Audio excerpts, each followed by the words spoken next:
তীব্র শক্তিতে জেগে উঠেছে হুথি। ইহুদিরা ঘর বাড়ি ছেড়ে পালাচ্ছে।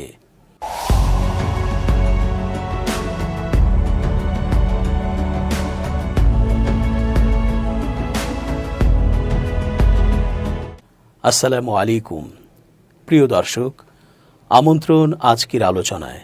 চেঞ্জ টিভির আন্তর্জাতিক চোখ অনুষ্ঠানে এস.জে. রতন স্বাগত জানাচ্ছি।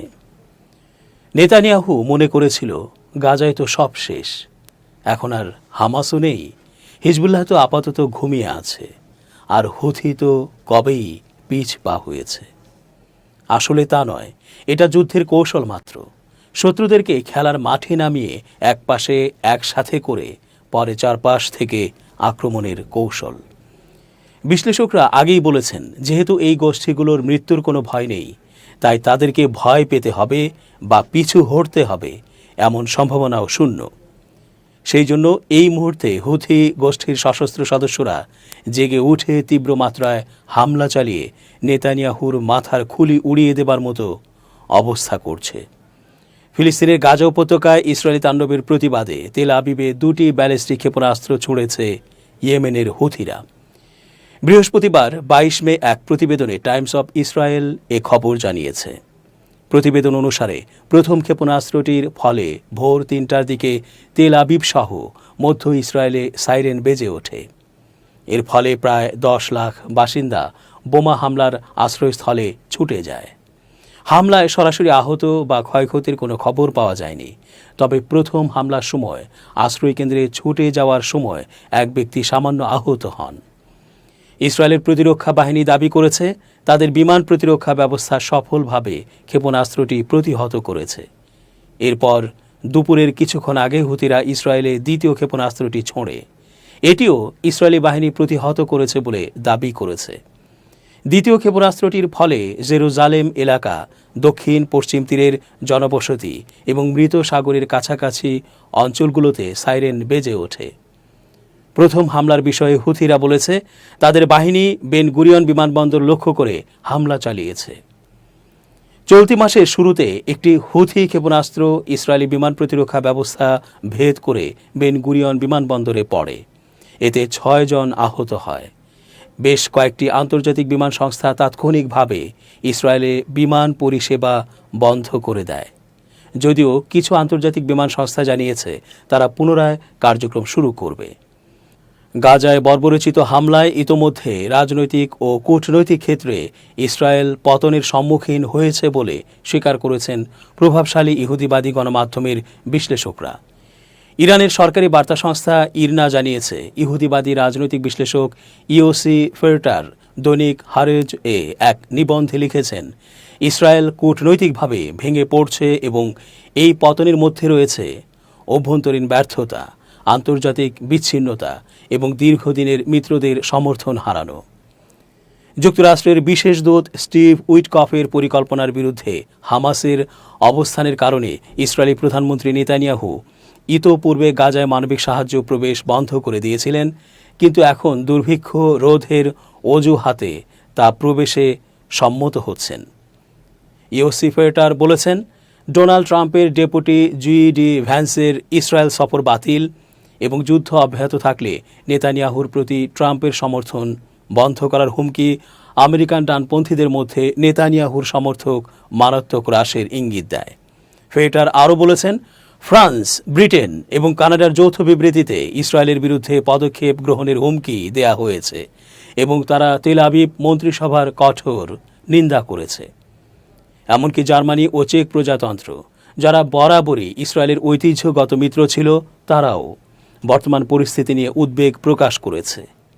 ইহুদিবাদী এই বিশ্লেষক বিদ্রূপ করে লিখেছেন, যখন ইসরায়েল রাজনৈতিকভাবে পতনশীল, তখন এর প্রতিরক্ষামন্ত্রী ইসরায়েল কার্জ আজারবাইজানে ইউরোভিশন সঙ্গীত প্রতিযোগিতায় ইসরায়েলের প্রতিনিধির দ্বিগুণ সুবিধা পাওয়াকে জাতিগত বন্ধুত্বের চিহ্ন হিসেবে উল্লেখ করছেন। ইসরায়েলি কর্মকর্তারা যখন সঙ্গীত প্রতিযোগিতায় ব্যস্ত, তখন ইসরায়েল কূটনৈতিকভাবে বিচ্ছিন্ন হয়ে পড়েছে। একই প্রসঙ্গে ইহুদিবাদী সাংবাদিক নাদাভ ইয়াল বলেছেন, গাজা যুদ্ধে ইসরায়েল রাজনৈতিক ব্যর্থতা, বৈশ্বিক সমর্থন হ্রাস এবং নৈতিক বৈধতা হারানোর মাধ্যমে নিজেকে পরাজিত করেছে। এমনকি নেতানিয়াহুর মন্ত্রিসভার পক্ষ থেকে যুদ্ধ শেষ করার কোনো স্পষ্ট পরিকল্পনা নেই এবং আন্তর্জাতিক সম্প্রদায়ের দাবিগুলো উপেক্ষা করা হচ্ছে।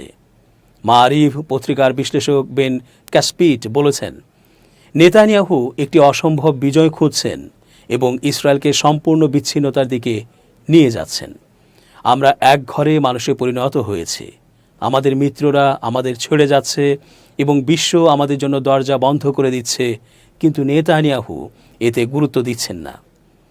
বিশ্ব যখন ইসরায়েলকে বৈশ্বিক ঐকমত্য থেকে বাদ দিতে চায়, তখন তিনি কেবল গাজার বাসিন্দাদের নির্মূল করার কথা ভাবছেন।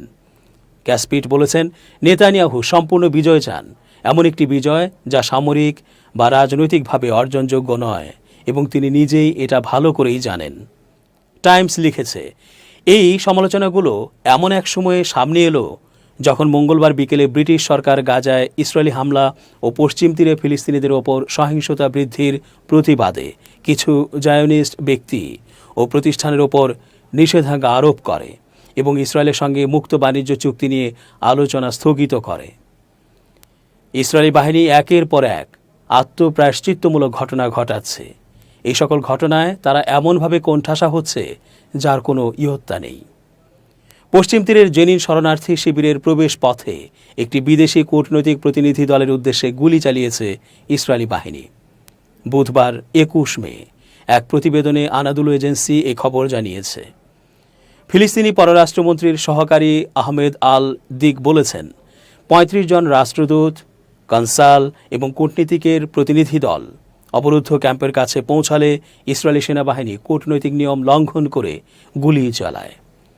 ফিলিস্তিনের সরকারি সংবাদ সংস্থা ওয়াফার তথ্য অনুযায়ী প্রতিনিধি দলটিতে মিশর, জর্ডান, মরক্কো, ইইউ, পর্তুগাল, চীন, অস্ট্রিয়া, ব্রাজিল, বুলগেরিয়া, তুরস্ক, Spain, Lithuania, Poland, Russia, Japan, Romania, Mexico, Sri Lanka, Canada, Bharat, Chile, France এবং যুক্তরাজ্যের কূটনীতিসহ আরও বেশ কয়েকটি দেশের প্রতিনিধিরা ছিলেন।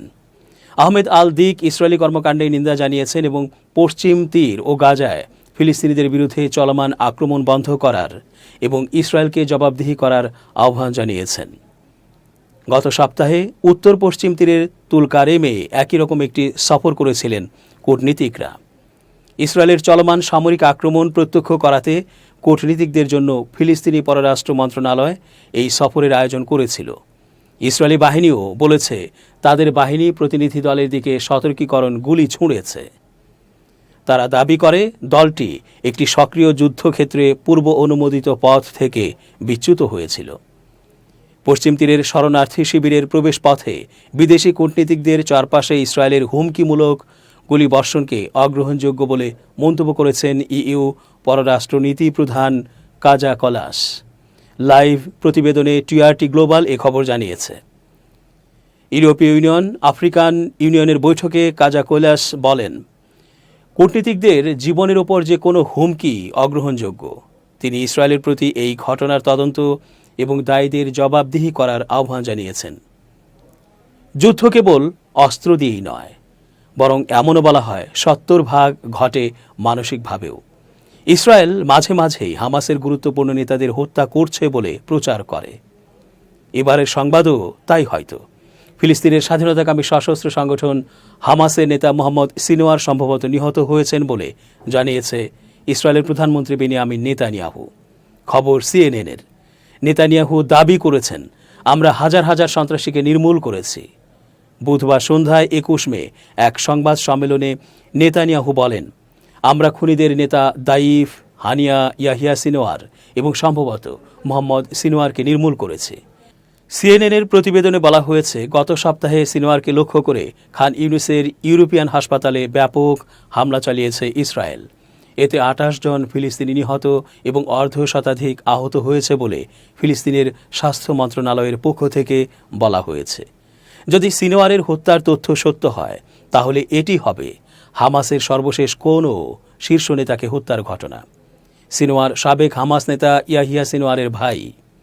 গত বছরের অক্টোবরে ইসরায়েলি হামলায় নিহত হন ইয়াহিয়া সিনোয়ার। সিএনএন জানিয়েছে তারা মোহাম্মদ সিনোয়ারের নিহতের বিষয়ে নিশ্চিত হতে হামাসের কাছে মন্তব্য চেয়েছে, তবে এতে তারা কোনো সাড়া পায়নি। গতকালের সংবাদ সম্মেলনে নেতানিয়াহু বলেছেন ইসরায়েলি বাহিনী গাজায় শুরু করা নতুন অভিযান বন্ধ করবে না। তিনি দাবি করেছেন, আমাদের সেনারা গাজার অনেক অনেক জায়গা দখলে নিচ্ছে। এই অভিযান শেষে পুরো গাজায় ইসরায়েলি নিরাপত্তা বাহিনী নিয়ন্ত্রণ করবে। 2023 সালের অক্টোবরের পর থেকে ফিলিস্তিনের গাজা উপত্যকায় ইসরায়েলি বর্বর হামলায় 16,500 জনেরও বেশি ফিলিস্তিনি শিশু ও কিশোর নিহত হয়েছে। স্থানীয় স্বাস্থ্য মন্ত্রণালয়ের তথ্য অনুসারে এসব শিশু ইসরায়েলি সেনাদের গোলাবর্ষণ ও বোমাবর্ষণের শিকার হয়েছে। মন্ত্রণালয়ের পরিসংখ্যান অনুসারে নিহতদের মধ্যে 1 বছরের কম বয়সী 916 শিশু, 1 থেকে 5 বছরের মধ্যে 4,365 শিশু এবং 6 থেকে 12 বছর বয়সী 6,101 জন শিশু এবং 17 বছরের কম বয়সী 5,124 জন কিশোর কিশোরী রয়েছে। মন্ত্রণালয় উল্লেখ করছে, এসব পরিসংখ্যান গাজা উপত্যকায় মানবিক বিপর্যয়ের মাত্রা এবং দখলদার বাহিনীর সংঘটিত অপরাধের অমানবিকতাকে তুলে ধরে। চিকিৎসা কর্মকর্তারা আন্তর্জাতিক সম্প্রদায় এবং মানবিক সংস্থাগুলোকে গাজার পরিস্থিতির জন্য আইনি ও নৈতিক দায়িত্ব গ্রহণ, যুদ্ধ বন্ধ করার জন্য জরুরি ব্যবস্থা গ্রহণ এবং বেসামরিক নাগরিকদের বিরুদ্ধে অপরাধের জন্য ইসরায়েলি কর্তৃপক্ষকে জবাবদিহি করার আহ্বান জানিয়েছেন। 2023 সালের 7 অক্টোবর ফিলিস্তিনের স্বাধীনতাকামী সংগঠন হামাস গাজা থেকে ইসরায়েলি সীমান্তবর্তী অঞ্চলে আকস্মিক আক্রমণ চালায়। এ সময় 250 জনেরও বেশি লোককে জিম্মি করা হয়। হামাস এই আক্রমণকে জেরুজালেমের পুরাতন শহরে অবস্থিত আল আকসা মসজিদের বিরুদ্ধে ইসরায়েলি কর্তৃপক্ষের আক্রমণাত্মক পদক্ষেপের প্রতিশোধ হিসেবে বর্ণনা করে। এরপর থেকে অঞ্চলটিতে গণহত্যার যুদ্ধ চালিয়ে যাচ্ছে ইসরায়েল। দীর্ঘদিন পর গত জানুয়ারিতে একটি যুদ্ধবিরতি কার্যকর হলেও 18 মার্চ ইসরায়েল এটি ভঙ্গ করে গাজা উপত্যকায় পুনরায় তাণ্ডব শুরু করে। বর্তমানে ফিলিস্তিনি অঞ্চলটিতে আক্রমণের মাত্রা অসহনীয় মাত্রায় বাড়িয়ে দিয়েছে নেতানিয়াহুর সরকার।